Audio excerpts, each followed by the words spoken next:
오늘 말씀의 제목은 아간의 범죄입니다. 이스라엘이 요단강을 건너서 제일 먼저 점령한 성이 여리고 성입니다. 여리고 성은 견고하고 굉장히 큰 성이에요. 그걸 이제 점령하고 나서 두 번째로 이제 점령해야 될 성이 아이성입니다. 아이성은 좀 상대적으로 여리고성에 비하면 아주 조그맣고 인구도 많지 않아요. 근데 여호수아가 그 정탐꾼을 보내서 확인한 결과 인구가 별로 많지 않아서 뭐 다 올라갈 필요도 없고 그저 한 2-3천 명만 올라가면 될 것 같다 이렇게 얘기하니까 넉넉 잡고 3천 명을 보냈어요. 근데 졌습니다. 졌는데 여기 이제 오늘 이 말씀은 왜 졌느냐 하는 얘기가 나오고 그럼 어떻게 해야 되느냐 하는 그 두 가지 관점에서 이제 하는 이 말씀이 전개가 되는데 그 첫 번째는 그 여리고성 점령할 때 범죄를 아간이라는 사람이 범죄를 범했어요. 죄를 범했어요. 하나님이 몹시 싫어하셨다고 그랬어요.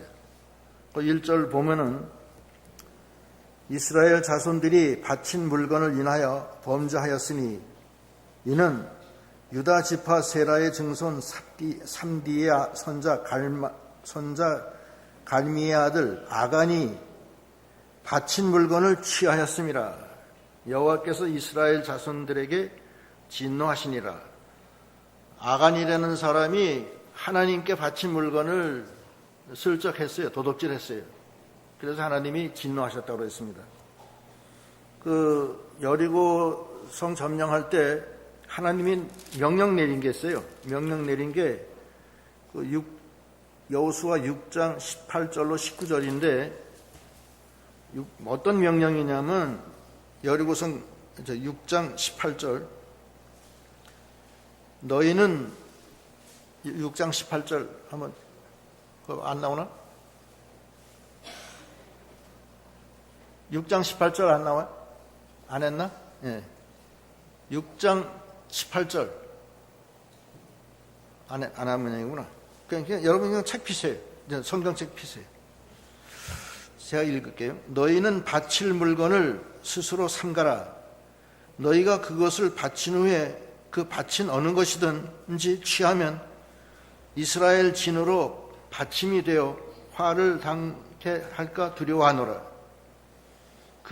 은금과 동철 기구들은 다 여호와께 구별될 것이니 그것을 여호와의 곳간에 드릴지니라. 하나님께 바친 물건은 건드리지 말라는 거예요. 건드리지 말고 건드리면은 어떻게 되냐면은 이스라엘 진으로 받침이 된다. 뭐냐면 건드린 사람은 죽는다는 거예요. 이스라엘 진에다가 바친 물건을 건드린 사람은 그 사람은 바친 바가 된다는 거예요. 이스라엘 진으로. 그러니까 죽는다는 거죠. 그런데 그런 일이 있어서 하나님이 진노하셨어요. 진노하셔서 아이성 공략할 때는 하나님이 같이 안 했어요.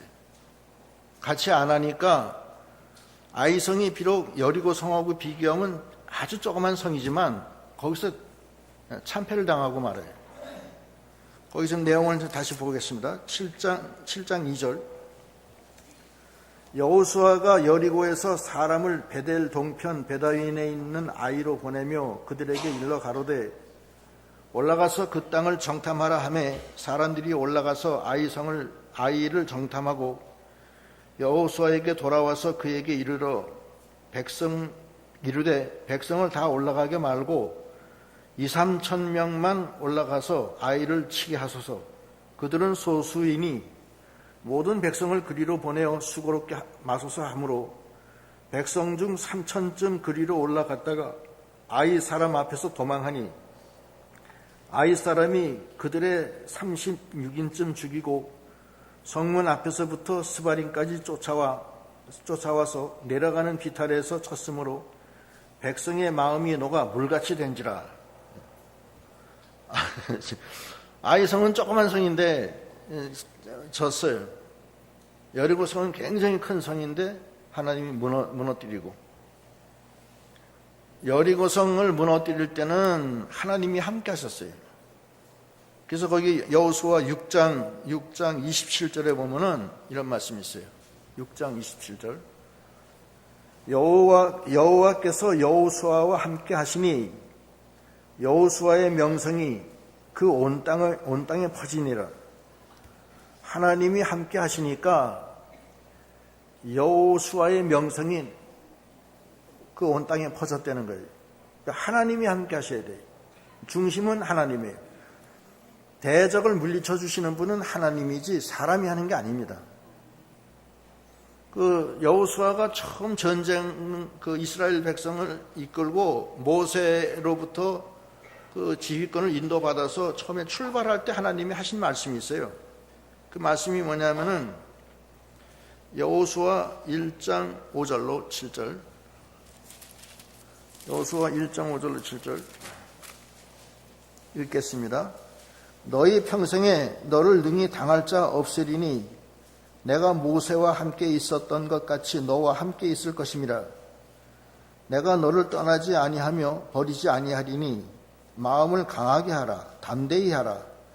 너는 이 백성으로 내가 그 조상에게 맹세하여 주리라 한 땅을 얻게 하리라. 오직 너는 마음을 강하게 하고 극히 담대히 하여 나의 종 모세가 네게 명한 율법을 다 지켜 행하고 좌우로나 우로나 치우치지 말라. 그리하면 어디로 가든지 형통하리니. 하나님이 함께 하시면 형통하다는 거예요. 근데 함께 하는 조건이 뭐냐면 마음을 강하게 하고 담대히 하고 말씀을 지켜 행하되 좌로나 우로나 치우치지 말라는 거예요. 다 지켜 행하라는 거예요. 그러면 형통하라는 거예요. 하나님은 우리를 도와주시는데 말씀을 따라서 도와주세요. 항상. 하나님 자신이 당신의 말을 갖다가 벗어나서는 안 도와줘요. 하나님의 도움을 받으려면 그럼 어떻게 해야 돼요? 말씀 위에 서야 돼요. 다른 방법이 없어요. 왜냐하면 하나님은 말씀 위에서 언약의 하나님이시기 때문에 하나님은 당신의 언약대로 하시는 거예요. 언약의 하나님이에요. 말씀 따라 나가시는 거예요. 말씀이 때로는 내 마음에 안 든다. 이거 뭐 요즘에도 이런 말씀을 지키냐? 예수를 믿어도 왜 그렇게 믿냐? 그렇게 생각할 수가 있죠. 그러나 율법은 1.1획도 변함이 없는 거예요. 창세 이래 하나님의 말씀은 변함이 없이 이루어져요. 그대로. 6,000년 전의 말씀이나 4,000년 전의 말씀이나 그대로 다 이루어지는 거예요. 말씀대로 이루어지는 거예요. 세상은 변해요. 세상은 변해도 말씀은 변하지 않는 거예요. 그리고 그 말씀대로 다 하나님은 이루시는 분이세요. 그래서 여호수아한테 하신 말씀이 그거예요. 내가 모세와 함께 있었던 것과 같이 너와 함께 있겠다. 내가 너를 떠나지 않겠다. 너는 오직 극강담대하고 내 말씀을 지켜 행하고 좌로나 우로나 치우치지 마라. 그러면 네가 형통하리라. 그런데 그 이스라엘이 여리고성 아이성 점령하기 전에 그 여리고성 점령할 때 하나님이 명령을 내렸어요. 무슨 명령이냐면 하나님께 바친 물건은 건드리지 말라고 그랬어요. 만약에 건드리면 그 건드린 사람은 이스라엘에게 바친 바가 된다. 그 죽는다는 거예요. 그런데 한 사람 나온 거예요. 아간이라는 사람이 훔쳤어요. 그래서 하나님이 몹시 화가 나셔서 아이성 공략할 때는 도와주질 않아요. 도와주질 않아서 여리고성은 무너져서 다 이겼는데 성을 무너뜨리고 그 다음에 들어가서 싸워서 다 이겼다고요. 그런데 이 아이성은 그냥 아주 혼쭐이 났다고요. 또 많이 죽고.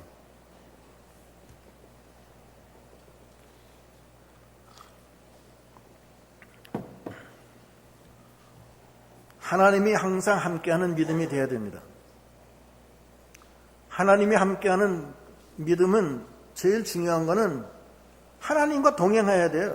자기 혼자 제 길로 가면 안 돼요. 하나님 절로 가시는데 따라가야지. 자기는 제 생각 제 뜻대로 마음대로 가면은 하나님이 그 양보하고 글로 가시겠어요? 하나님의 길로 가지. 참. 그렇잖아요. 하나님 가시는 길로 자기가 가야 될 거 아니에요. 그래서 아이성에서 실패를 하고 말았어요. 그러니까 실패하니까 여호수아가 그 다음에 어떻게 했느냐? 회개했어요. 회개하는 내용이 6절에 나옵니다. 본문 6절. 여호수아가 옷을 찢고 이스라엘 장로들과 함께 여호와의 궤 앞에서 땅에 엎드려 머리에 티끌을 무릅쓰고 저물도록 있다가 옷을 찢고 여호와의 궤 앞에서 엎드려 머리에 티끌을 무릅쓰고 저물도록 하루 종일 밤이 되도록 기도한 거예요. 머리에 티끌을 무릅쓴다는 것은 막 그 언약궤 앞에서 막 그냥 엎드려 가지고서 그냥 머리를 갖다가 막 땅에다 막 길이 막 조아리면서 막 그냥 섰고 대죄하는 그런 모습의 그런 회개예요. 저물도록까지. 그렇게 하면서 기도하면서 하나님 앞에 기도 내용이 뭐냐면 7절.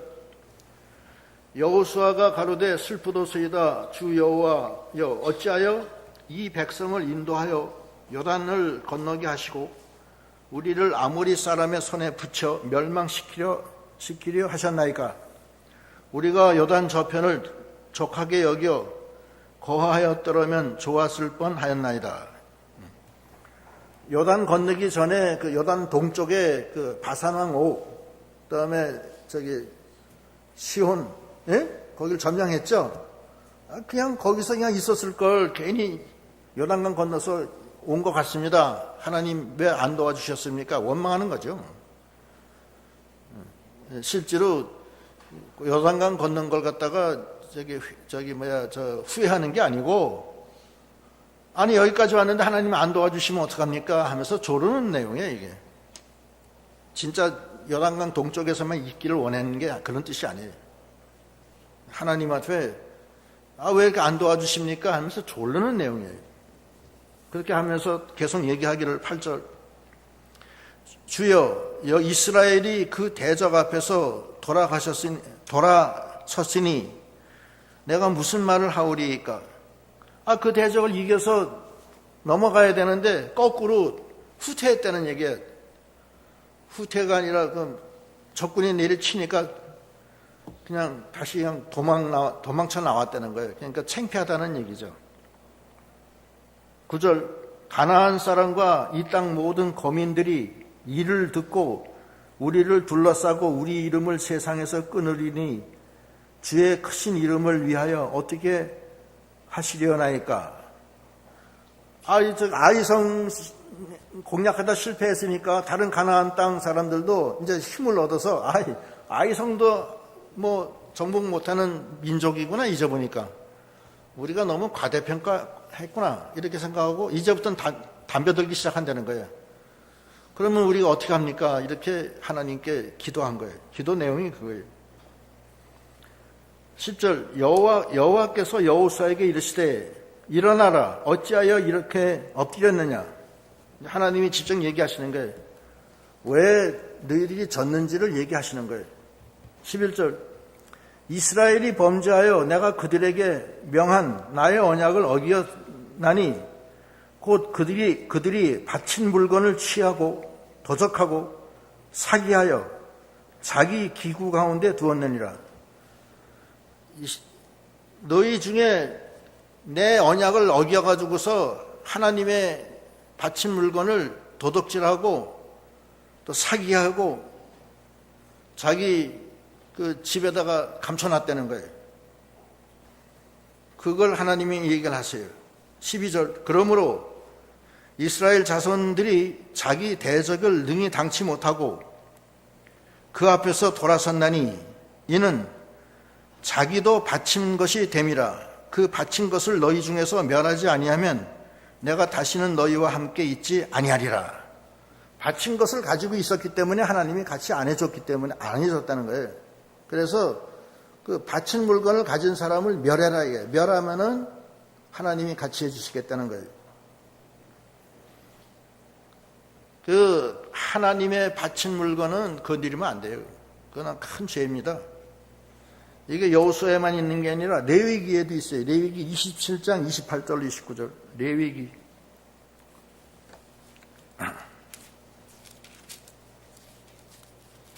27장 28절로 29절. 자, 읽겠습니다.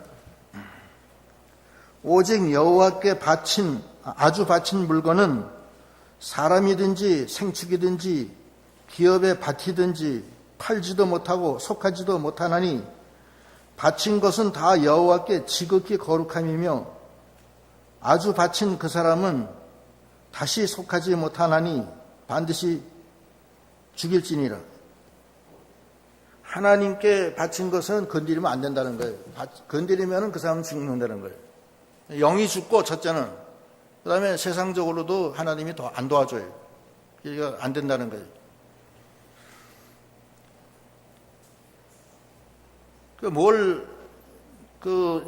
아간이 뭘 훔쳤냐면은 거기 7장 20절로 21절에 나와요. 20절로 20절. 뭘 훔쳤냐면 7장 20절 훔친 내용. 아간이 여호수아에게 대답하여 가로되 참으로 나는 이스라엘 하나님 여호와께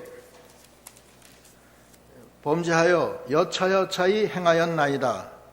내가 노력한 물건 중에 신할산의 아름다운 외투 한 벌과 은 200세겔과 50세겔 중에 금덩어리 하나를 보고 탐내어 취하였나이다.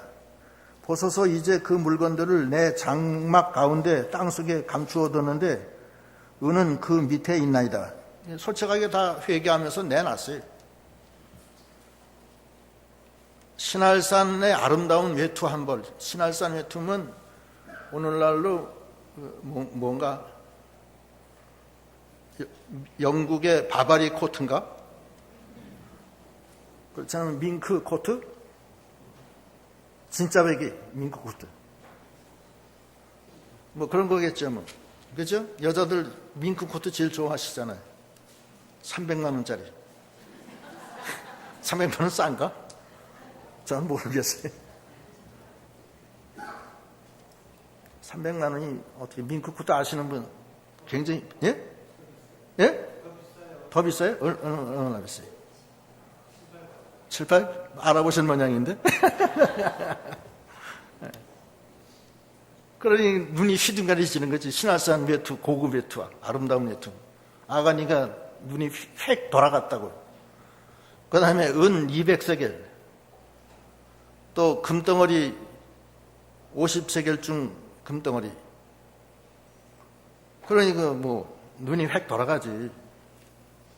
금덩어리 50세겔 중은 약 818g이래. 그러니까 0.8kg, 한 1kg가 채 안 돼. 또 200세겔 중에는 그게 2,910kg, 약 3kg의 은덩어리, 또 0.8kg의 금덩어리. 굉장하죠? 묵직할 거라고. 거기다 신할산의 아름다운 외투, 생전 처음 보는 그 아름다운 외투를 보고서 싹 감춰다가 자기 집에다가 숨겨놨어요. 사람은 몰라도 하나님은 아십니다. 어디다 감춰놓은 것까지 다 알아요. 그래서 하나님이 그걸 책망하신 거예요. 13절. 너는 일어나서 백성을 성결케 하여 이르기를 너희는 스스로 성결케 하여 내일을 기다려라. 이스라엘의 하나님 여호와의 말씀에 이스라엘이 너희 중에 바친 물건이 있나니 네가 그 바친 물건을 너희 중에서 제하기 전에는 너희 대적을 당치 못하리라. 바친 물건은 다 제하해버려, 다 없애버리라는 거예요. 그렇지 않으면은 너희 중에서 대적을 당치 못한다. 아이성의 그 대적을 이길 수 없다, 이런 얘기예요. 14절. 아침에 너희는 너희 지파대로 가까이 나와오라. 여호와께 뽑히는 자 지파는 그 족속대로 나아올 것이요, 여호와께 뽑히는 족속은 그 가족대로 가까이 나올 것이요, 여호와께 뽑히는 가족은 각 남자대로 가까이 나올 것이며. 제비를 뽑을 때 어떻게 하냐면 12지파 안에 12지파를 세워놓고 나오라고 해서 12지파에서 한 지파를 뽑아요. 지파를 뽑은 다음에는 그 지파에 속한 족속이 또 있어요. 족속이. 그러니까 우리나라로 치면 뭐 정씨, 김씨, 이씨, 박씨, 뭐 성씨대로 해서 쫙 오라고 그래서 딱 뽑았더니만 정씨가 나왔다. 그럼 정씨 중에서도 뭐 동네 정씨, 뭐 연일 정씨, 뭐 풍산 정씨, 뭐 쭉 있을 거 아니에요. 그거 또 뽑아. 족속대로, 족보별로. 그러면 동네 정씨가 딱 뽑혔어. 그다음에 동네 정씨 뽑힌 다음에는 족속대로 뽑은 다음에는 그 다음에 가족대로 나오라. 동네 정씨 속에서도 가족들이 있을 거 아니에요. 뭐 누구 가족 있을 거 아니에요. 누구 가족 딱 뽑아니까 정진록 가족이 딱 나왔어요. 가족이 뽑힌다면 거기 남자들 다 나와라. 남자는 쭉 섰는데 그 중에 아가니가 딱 있는 거예요. 딱 뽑으니까 아가니가 뽑히는 거예요. 그러니까 하나님의 제비 뽑기는 그런 식으로 해요.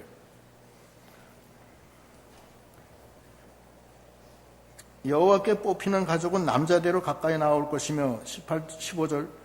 바친 물건을 가진 자로 뽑힌 자를 불사르되. 바친 물건을 가진 자는 뽑힌 자를 불살라서 죽인다는 거예요. 그와 그의 모든 소유를 그리하라. 이는 여호와의 언약을 어기고 이스라엘 가운데서 망령된 일을 행하였음이라 하셨다라. 그러니까 이게 하나님이 이렇게 징계를 내리신다는 거예요. 그러니까 우리가 다 부패성이 다 있어요. 탐심이 다 있어요. 욕심이 있어요. 욕심을 자기가 제어하고 부패성을 제어하고 하나님의 성령의 인도를 받는 믿음이 돼야 됩니다.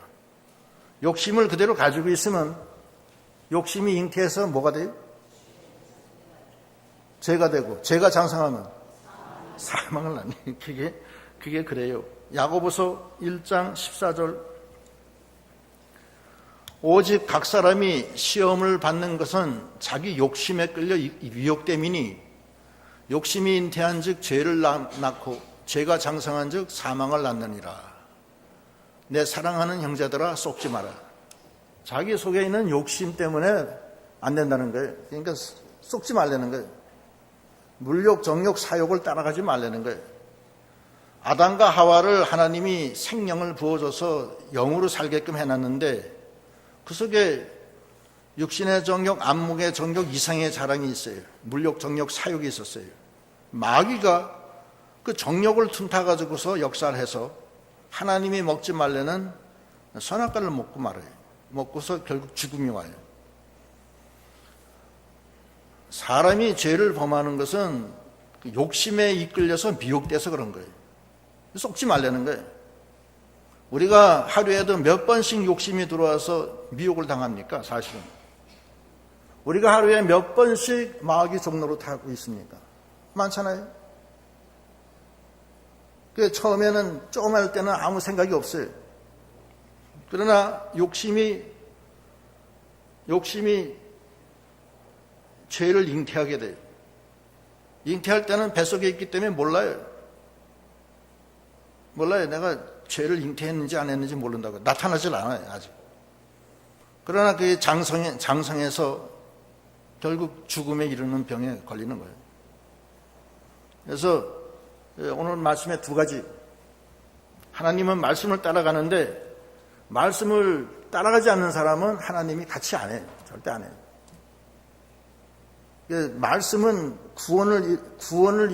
구원을 받는 말씀은 우리를 회개시키고 죄를 깨닫게 해서 예수께로 인도하는 이 통로예요. 그래서 기본 구원을 이루게 하시고, 기본 구원을 이룬 사람은 그 말씀으로 중생이 돼요. 중생이 된다면 그 말씀이 어디로 되느냐면 그 말씀이 우리를 하나님과 동행하는 통로가 되는 거예요. 구원을 이루는 통로예요. 하늘나라에 가는 길은 말씀을 따라가는 길이에요. 제 생각, 제 뜻대로 가는 거 아니에요. 말씀을 안 따라가면 예수께 못 나가요. 말씀은 예수께로 인도하는 몽학선생이라고 그랬어요. 동방박사가 별을 따라, 별은 벌써 말씀을 뜻하기도 하는데, 별을 따라가다가 예루살렘 다 와서 별을 놓쳐버렸어요. 놓치고 자기네 생각에 왕이신 예수님이 그리스도께서 예루살렘에서 나셨겠구나 이렇게 추측을 하고 그냥 글로 들어간 거예요. 별을 안 따라가고. 그래서 큰 소란이 일어나고 난리가 났잖아요. 그래서 예수가 어디서 났느냐 서기관한테 물어보니까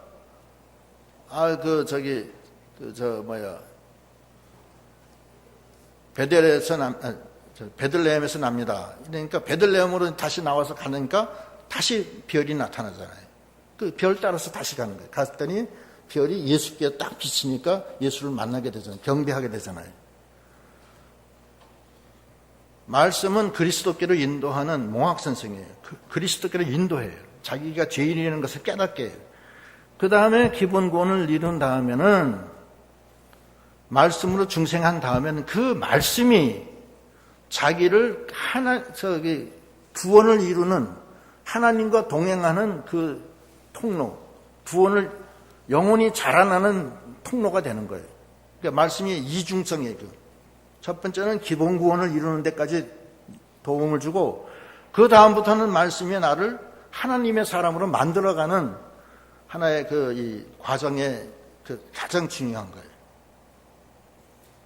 우리가 기본 구원 받아서 하늘나라 간다 하더라도 영권이 없잖아요. 아무런 능력이 없잖아요. 하나님의 지혜와 능력이 없어요. 그런데 그것은 지혜와 능력은 하나님의 말씀을 통해서 십자가의 도를 통해서 이루어지는 거예요. 그런데 이 아간은 예수를 믿었는지 안 믿었는지는 잘 모르겠지만 아마 믿은 것 같아요. 믿어서 잘 하다가 순간적으로 이 탐심이 들어와서 실수한 거예요. 실수해서 하나님이 책망을 하시고 교훈을 주신 거예요. 절대 그러지 말라는 거예요. 그렇게 하면서 이제 하나님이 이제 결국 아간은 돌에 묻혀 죽어요. 죽고 그다음에 하나님이 같이 해서 그 다음 8장에서는 아이성을 정복하는 내용입니다. 기도하시겠습니다.